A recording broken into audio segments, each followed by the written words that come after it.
नमस्कार, स्वागत है आपका हमारे खास कार्यक्रम में। मैं हूं आपके साथ रविंद्र सिंह और आज हम बात करेंगे महाराष्ट्र में संग्राम के। इस राज्य में एक सरकार गिर गई और दूसरी बन गई, लेकिन ऐसा लगता है कि यहां सब कुछ ठीक नहीं चल रहा। महाराष्ट्र में कभी राज्यपाल का विरोध तो कभी कर्नाटक के साथ सीमा विवाद की वजह से उथल पुथल मची है और अब फोन टैपिंग को लेकर विपक्ष शिंदे सरकार पर हमलावर है। उसने उप मुख्यमंत्री देवेंद्र फडणवीस पर मामले में आईपीएस रश्मि शुक्ला को बचाने का आरोप लगाया। विपक्ष देवेंद्र फडणवीस से इस्तीफे की मांग कर रहा है। वहीं उसने कहा है कि सरकार विधानसभा में इस मामले पर चर्चा नहीं करने दे रही। कांग्रेस ने वरिष्ठ आईपीएस अधिकारी रश्मि शुक्ला से जुड़े कथित फोन टैपिंग मामले में दोषियों को बचाने के लिए फडणवीस के इस्तीफे की मांग की। यह मुद्दा राज्य विधानसभा के अंदर और बाहर गूंज रहा है। कथित फोन टैपिंग मामले में विपक्षी सदस्यों ने सदन से बहिष्कार भी किया और दावा किया कि उन्हें सदन में मामले पर चर्चा की अनुमति नहीं दी जा रही। सदन में कांग्रेस सदस्य नाना पटोले ने यह कहते हुए मुद्दा उठाया कि वो उन नेताओं में से एक हैं जिनका फोन कथित तौर पर टैप किया गया। आपको बता दें कि पुणे की एक अदालत ने पुलिस को शुक्ला के खिलाफ कथित फोन टैपिंग मामले की जांच करने का निर्देश दिया है। शुक्ला के खिलाफ फरवरी 2022 में पुणे शहर के बन गार्डन पुलिस स्टेशन में मामला दर्ज किया गया था। वहीं एनसीपी के वरिष्ठ नेता जयंत पाटिल को अध्यक्ष राहुल नार्वेकर के खिलाफ कथित अपमानजनक टिप्पणी के लिए गुरुवार को महाराष्ट्र विधानसभा से शीतकालीन सत्र की शेष अवधि के लिए निलंबित कर दिया गया। पाटिल ने नार्वेकर के खिलाफ टिप्पणी की थी, जिस पर सदन में हंगामा शुरू हो गया था। संसदीय कार्य मंत्री चंद्रकांत पाटिल ने एनसीपी की राज्य इकाई के प्रमुख जयंत पाटिल के खिलाफ निलंबन प्रस्ताव पेश किया। प्रस्ताव ध्वनिमत से पारित हो गया। जयंत पाटिल 3 दशकों से अधिक समय से सदन के सदस्य हैं। सोमवार से शुरू हुआ महाराष्ट्र विधानसभा का सत्र 30 दिसंबर तक चलेगा। अब इसको लेकर महाराष्ट्र में संग्राम और उथल पुथल मची हुई है। महाराष्ट्र की सियासत में फिलहाल ये हंगामा थमने का आसार नजर नहीं आ रहे हैं और इस मामले में आईपीएस रश्मि शुक्ला को भी बचाने का आरोप लगा है। अब सियासत के इस दौर को किस तरह से देखा जाए, क्योंकि उथल पुथल मची हुई है। 3 खास मेहमान इस चर्चा में हमारे साथ शामिल हैं। संदीप दुबे, नेता भारतीय जनता पार्टी, अशोक कपिल, नेता शिवसेना और मुकलेश शेख, नेता एनसीपी हमारे साथ जुड़े हैं, जिनसे हम इस चर्चा को आगे बढ़ाएंगे। लेकिन आपको हम रूबरू करा दें, क्योंकि जयंत पाटिल सत्र की शेष अवधि को लेकर बात कर रहे थे और ये महाराष्ट्र के संग्राम को हम किस तरह से देखें, इसको हमें समझना होगा। क्योंकि सरकार गिरने की जहां तक बात आई है तो टूटने की बात हम यहां जरूर करेंगे कि सरकार टूटी है और जिस तरह से एक खेमा खिंच गया, एक लकीर खिंच गई है, वो देखना होगा कि क्या ये लकीर पट पाएगी। क्योंकि जिस तरह से उद्धव गुट के विधायक टूटे, उससे कहीं ना कहीं ये प्रश्न चिन्ह उठने लगा कि जब हम लोकतंत्र की बात करते हैं तो लोकतंत्र में इस तरह की टूट के मायने क्या निकाले जाएं। लेकिन इसके साथ ही सियासत में एक ऐसा दौर भी चलने लगा जब एक दूसरे पर सियासी कीचड़ उछाला जाने लगा और इसने सियासत में नेताओं के अपने जो रवैया है उसको भी देखना शुरू कर दिया है। तो 3 खास मेहमान इस चर्चा में शामिल हैं। संदीप दुबे, नेता भारतीय जनता पार्टी, अशोक कपिल, नेता शिवसेना और मुकलेश शेख, नेता एनसीपी। संदीप दुबे, आपसे शुरुआत करना चाहेंगे और थोड़ा समझना चाहेंगे कि भैया ये किस तरह का राजनीति में दौर है कि एक दूसरे के ऊपर सियासी कीचड़ उछाला जाए। लोकतंत्र की मजबूती की बात हर कोई करता है, लेकिन जनता किस तरह से जूझ रही इन चीजों से और सियासत में ये किस तरह के आरोप प्रत्यारोप का दौर जारी है। रविंद्र जी, विपक्ष का रवैया बिल्कुल ढुलमुल है और वहां विपक्ष किसी तरह का कार्य न करने देना चाहती है। तो ऐसे में विपक्ष को सोचना चाहिए, वो चाहे शिवसेना हो या एनसीपी हो, जो उद्धव ठाकरे जी का गुट है, कि कम से कम सदन की कार्रवाई चले और वहां कार्य करने दिया जाए। कई लंबित मामले हैं जिसको सदन के पटल पे चर्चा भी होनी है, लेकिन ये लोग बार बार विषय को विषयांतर करते हैं और बार बार वहां सदन नहीं चलने देना चाहते। तो एक तो सत्ता नहीं रही है तो उसका इन लोगों को बहुत ज्यादा दुख है और वो दुख का ही प्रतिफल है, ये दूसरे को ये बर्दाश्त नहीं कर पाते। लेकिन ये जिस तरह से उथल पुथल वो कह रहे हैं कि हम जिन मुद्दों पर चाहते हैं, जिस विषय को रखते हैं, उस पर आप बातचीत ही नहीं करना चाहते हैं। फोन टैपिंग से जुड़ा मामला है, सीमा विवाद से जुड़ा मामला है, तमाम तरह के मुद्दे आ रहे हैं। देखिए, सदन के अंदर इनके फोन टैपिंग, इनके सीमा वो ये जो भी मामले हैं ये कोर्ट तक लंबित है, तो कोर्ट उसका फैसला करेगा। हर काम को सदन में ले आके और सदन की गतिविधि को अवरुद्ध करना हमें लगता है ठीक नहीं है। राजनीति को इस स्तर पे लेके जाना कि हमेशा आप सदन की कार्रवाई को बाधित करते रहे और जो प्रदेश की मुख्य विकास की मुख्य धारा की बातें वो सदन के अंदर छूट जाए और बाकी ये सब जो बातें जिनका कोई लेना देना नहीं है उस पे आप चर्चा कराते रहे और उस पे आप तरह तरह की अनर्गल बयानबाजी करते रहे। और राजनीति का स्वरूप बिगाड़ना कोई अगर सीखे तो विपक्षी पार्टियों के नेताओं से सीखे कि कैसे इन लोगों ने राजनीति के स्वरूप का दोहन किया है और राजनीति के स्वरूप को बिगाड़ा। अशोक कबीर जी, आप क्या कहना चाहेंगे? ये देखिए, आप उल्टा चोर केताल को डांटे, किस तरह इन्होंने सत्या हथियाई है और सारा देश और सारा और महाराष्ट्र के लोग तो मतलब एक इनसे बदला लेने के लिए आतुर हैं। ये तो जिस तरह की बार बार ये बीएमसी के चुनाव टाल रहे हैं और वहां की जनता जो है वो चाह रही है कि फटाफट इनको इसकी गद्दारी की सजा दी जाए, उसको तो इन्होंने पीछे छोड़ा हुआ है और उसको इलेक्शन के लिए आने नहीं दे रहे। और महाराष्ट्र सदन के जैसे आपने कहा है कि जो मेन मुद्दे हैं जिसकी महाराष्ट्र सदन में चर्चा के लिए चाहते हैं वही उठाना चाहते नहीं, क्योंकि ये अपने हित की जो भी कोई पास कराना चाहते हैं वो तो ये महाराष्ट्र में सदन में उठा के पास करा लेते हैं। और जो असली जो मुद्दे हैं जो विपक्ष जो असली मुद्दे उठाना चाहता है उसके ऊपर ये सुनाई करते नहीं है। और ये जिस तरह ये खुद को दूसरों को विपक्ष को बदनाम कर रहे हैं और पहले ये मशहूर हैं बीजेपी वाले। नहीं तो असल मुद्दों की बात की जाए तो आपको क्या लगता है मुद्दा कोई इनके खिलाफ आता है तो उसको ये उठाने नहीं देते। असल मुद्दों की अगर बात करते हैं तो कौन से मुद्दे आपको लगता है जो अहम है, जो सत्ताधारी दल है वो नहीं उस पर बात करना चाहता? सत्ताधारी दल जैसे अभी फोन टेपिंग का मामला आया है, फोन टेपिंग की चर्चा क्यों नहीं करना चाहते, क्यों बचाना चाहते हैं उस आईपीएस अफसर को जो बिल्कुल जो बहुत ही डेंजरस है और जो बहुत खतरनाक है और इसके ऊपर तो मतलब एक मामला बहुत बड़ा बनता है, इसके ऊपर चर्चा क्यों नहीं करना चाहते? नहीं तो क्या एक ही मुद्दे को लेकर अगर राग अलापा जाए तो वो भी ठीक रहता है, बाकी मुद्दों को पीछे कर देना चाहिए? एक सर धारा क्या सुई की हो या तलवार की हो, मुद्दा होता है, तो चर्चा करने में इनको क्या दिक्कत है? हाँ, लेकिन ये जिद करना भी तो ठीक नहीं है कि एकदम से एक ही मुद्दे पर आप रहिए, बाकी मुद्दों को दरकिनार क्यों कर दिया जाता है? बाकी मुद्दे भी हैं, उन पर भी बात हो जानी चाहिए। बाकी और भी कई मुद्दे हैं, वो तो कोई उस पे जो हमारे विपक्ष के मुद्दे हैं वो तो उठाते ही नहीं है ये। ठीक है, मुकेश जी आप क्या कहना चाहेंगे? क्या ये ऐसा दौर है जिसमें सिर्फ अपनी अपनी पोशाकों को देखा जा रहा है कि हमारी पोशाक जो है, हमारे कपड़े जो है साफ बने रहें और एक दूसरे के दामन पे कीचड़ उछाला जाता रहे, कौन कितना गलत है, किसको कितना गलत साबित किया जा सकता है, बस ये आरोप चलता रहे, असल मुद्दे पीछे छूट जाए, उन पर कोई चर्चा ना हो? बीजेपी के लोग कत्ल भी करते हैं तो चर्चा नहीं होता है, हम आह भी बनते तो हो जाते हैं। ये आज कर्नाटक के बारे में ये आवाज नहीं करेंगे, भगत सिंह कोश्यारी के बारे में, शिवाजी जी का अपमान किए, महान पुरुषों का अपमान भारत देश में महाराष्ट्र किए, उनके बारे में चर्चा नहीं करेंगे, महंगाई के बारे में चर्चा नहीं करेंगे। ये सिर्फ इसी नारायण राणे के लड़के जो आप देख रहे हैं सारे लोग माहौल, कहा सुशांत सिंह राजपूत के मुद्दे पे, कहा महंगाई से ध्यान को भटकाने का, किसानों को जो है न्याय नहीं मिले तो जितने फंड पास करा रहे ये बैठ के इन्हें पता है कोर्ट मैटर चल रहा है, 16 आमदार अगर आपत्र हो गए तो सरकार कभी भी गिर सकती है। तो ये हमें सिखा रहे हैं बीजेपी के लोग कि हम चर्चा नहीं करने देते, हम उसके विरोध कर रहे हैं। अरे विपक्ष नहीं होगा तो देश में चलेगा कैसा? विपक्ष की भी जरूरत नहीं है ना, हम तो जनता की आवाज को पहुंचाएंगे। पहली बात जयंत पाटिल साहब के निलंबित की बात मैं एनसीपी के कार्यकर्ता होने के नाते आपको बताऊं कि ये जानबूझ के किया गया है लोगों को डराने के लिए। जो अन्य जो इनके साथ आए हैं, जो लोग जो विपक्ष अपना शिंदे साहब के साथ में जो इंडिपेंडेंट लोग जो आए हैं वो आपस में नवनीत राणा बच्चों को लड़ रहे थे, उनको डराने के लिए जयंत पाटिल साहब को ये छोटा सा ये इनको जो निलंबित करके एक मैसेज देना चाह रहे थे, आप अगर हमारे बात को अगर हमारे दबाव तले काम नहीं करोगे तो पंत और हमारे महाराष्ट्र अध्यक्ष जयंत पाटिल साहब एक हमारे सबका नेता है, सब कार्यकर्ता इनके साथ है, आदरणीय शरद पवार से लेकर सभी लोग उनके बातों को सुनते हैं और एक सुलझा हुआ महाराष्ट्र का नेता है कि इनको हम निलंबित कर सकते हैं तो तुम कौन सी व्यक्ति मूली हो? ये भारतीय जनता पार्टी और मिंद्रे ग्रुप ये खोखे वाली सरकार डराने का काम कर रहा है महाराष्ट्र की जनता को और किसानों को और विपक्ष पार्टी को। कांग्रेस के खिलाफ कभी बयानबाजी, कभी हाथ धो के उद्धव साहब ठाकरे को आप देख रहे किस तरह उनको बदनाम किया जा रहा है, आदित्य ठाकरे को।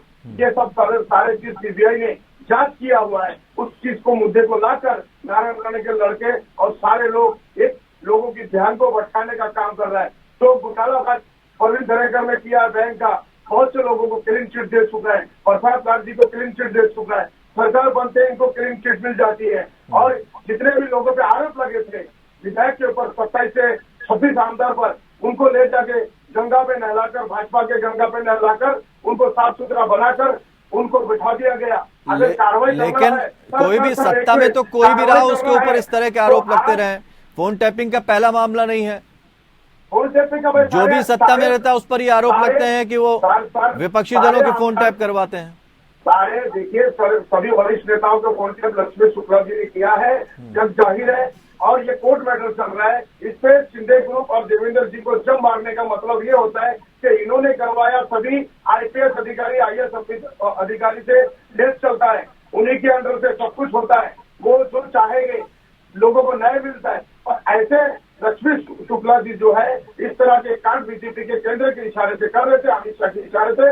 ये विपक्ष ने पर्दाफाश किया तो इनके जो मेरे हिसाब से ये सारे चीजों के अंदर जो है इनके लोगों का नाम ना आ जाए। लक्ष्मी शुक्ला को अटक करने पर लक्ष्मी शुक्ला के बारे में विपक्ष ना बोले, इसके लिए जयंत पाटिल साहब को निलंबित किया। और हम इस सरकार का निषेध करते हैं, घोर निंदा करते हैं सरकार का। सर जी संदीप, बहुत गंभीर आरोप यहाँ लगाए जा रहे हैं कि इस तरह के जो काम होते हैं निश्चित तौर पर डराने धमकाने के लिए की जाते हैं, लेकिन बिना अनुमति के तो ऐसे काम नहीं हो सकते हैं। अगर आरोप लग रहे हैं, वो इस्तीफे की मांग कर रहे हैं, तो इस पर अगर चर्चा हो जाती है तो क्या दिक्कत है? जवाब देने में क्या दिक्कत है सरकार को? रविंद्र जी, दिन में भी सपना आना और इस तरह का डर अपने मन में भर के विपक्ष के जो लोग इस तरह की बातें कर रहे हैं, कहीं कुछ नहीं है। और इस तरह की बातें नहीं, वो तो ये कह रहे हैं कि जब भी आप पर आरोप लगते हैं, आप कोई ना कोई ऐसा जिक्र या कोई ना कोई ऐसा मामला उठाते हैं जो पहले खत्म हो गया होता है, बस तूल देना। आपने सुशांत केस वाला मामला उठा दिया, दिशा सांगवान वाला केस उठा दिया, तो इस तरह के मुद्दे उठाने का क्या मतलब है? रविंद्र जी, बातें समझने की आवश्यकता है। जो कोर्ट में चल रहा है, जो एजेंसियों के पास जो मामले हैं, सदन के अंदर उस विषय पे चर्चा करने के लिए चर्चा के पहले सदन में कोई पत्र तो देना चाहिए। तो विपक्ष कोई काम करके राजी नहीं। विपक्ष क्या कर रहा है कि विपक्ष इनके कुछ अनर्गल आरोप लगा देता है। पहले राष्ट्रवादी कांग्रेस पार्टी के वरिष्ठ नेता जयंत पाटिल जी ने अध्यक्ष राहुल नार्वेकर के खिलाफ कथित अपमानजनक टिप्पणी करी, उनको निलंबित वहां के सदन ने कर दिया। तो इस तरह की बातें जब होती रहती है तो जो विपक्ष चाहता है बार बार कि जो विकास की अवधारणा के साथ सरकार काम कर रही है, विकास की गति मजबूत करने की कोशिश कर रही है, वो गति अवरुद्ध हो। 30 दिसंबर तक सत्र चलने वाला है। सब लोग मिलके सत्र को सुचारू रूप से चलाएं और बेहतर प्रदेश के विकास। नहीं, लेकिन अगर किसी सरकार में संदीप जी, अगर किसी सरकार में इस तरह की कोई घटना होती है, अलग अलग भाषा का प्रयोग करना, संदीप जी आवाज आ रही है आप तक? संदीप जी आवाज आ रही है ना आप तक? हाँ। मैं ये कह रहा हूं कि आप भी तो इस्तीफा मांग लेते हैं। जब भी कहीं कोई घटना होती है तो उसको बताते हैं कि बड़ी घटना या अपराध की घटना, अपराध केसेस बढ़ रहे हैं, तो उसमें सरकार को या सीएम को इस्तीफा दे देना चाहिए। कई जगह इस तरह की मांग की गई। अगर वो कह रहे हैं कि इस्तीफे की मांग कर रहे हैं और उनको लगता है कि कहीं पर कुछ गड़बड़ है, तो उस गड़बड़ को साफ करने में क्या दिक्कत है? आप लोग तो साफ हैं, विकास की बात करते हैं, सबका साथ सबका विकास करने की बात करते हैं। तो अगर विपक्ष की कोई गलतफहमी है तो उसको दूर क्यों नहीं किया जाता, बल्कि उसके उलट जो है तमाम मामले थोप दिए जाते हैं या पुराने मामले उखाड़ने शुरू कर दिए जाते हैं।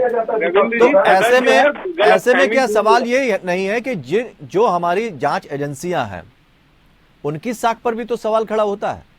आप उनकी साख पर भी बट्टा लगाने की कोशिश करते हैं। अगर सीबीआई ने कोई जांच की है, सीबीआई ने कोई जांच की है, उसके बाद उसने सारी चीजें साफ कर दी हैं, फिर उसके बाद एसआईटी गठन की आप बात कर देते हैं कि जब हम चीजों को, मामले को, पुराने मामलों को खाड़ते हैं तो कहीं ना कहीं हम अपनी जो खास जांच एजेंसी है जिनकी अपनी साख है उन पर भी उंगली उठनी शुरू हो जाती है।